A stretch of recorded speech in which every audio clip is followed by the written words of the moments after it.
Nobody thinks you can go out there and compete with this team.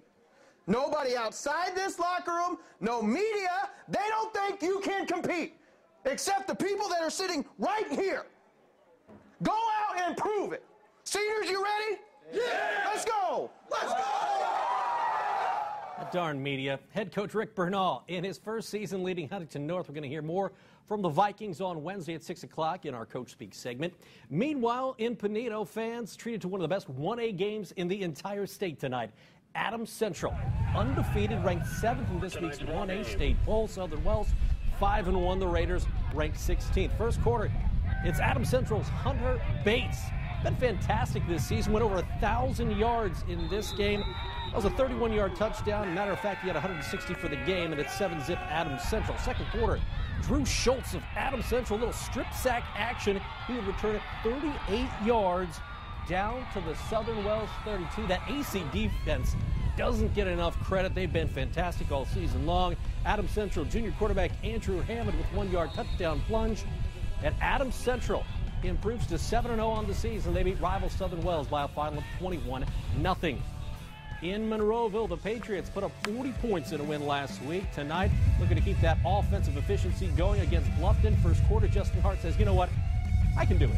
47 yards here on the scamper.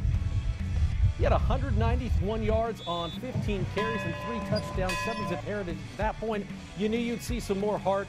We give it to you. Second quarter, he goes in to make it a 14-zip ball game, and then it's his teammate, Jake Ritchie. Watch him pound his way into the end zone right there.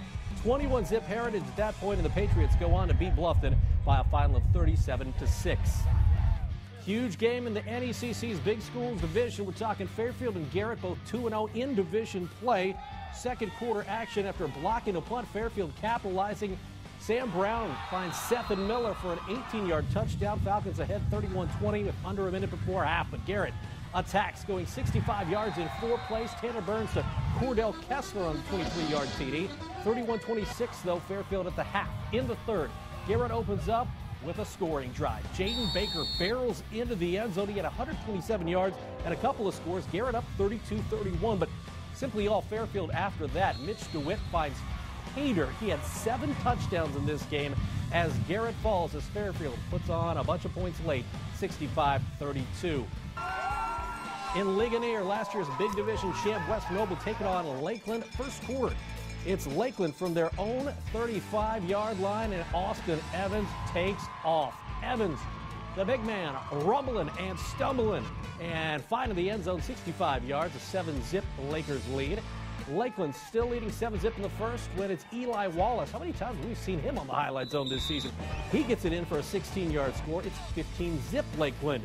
West Noble not to be outdone. Spencer Schrock finds his way into the end zone, but it's Lakeland putting up 62 as the Lakers beat West Noble 62-20.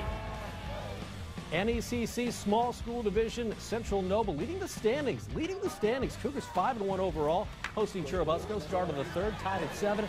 Central Noble, after they threw the interception, it would set up that Caleb Parton with a touchdown, a 10-yarder, 14-7 Busco. But on the ensuing kick, Caleb Mooney for the men in maroon. Mooney doing big things. He would go 88 yards to the house, and just like that, this game is tied up again, 14-14.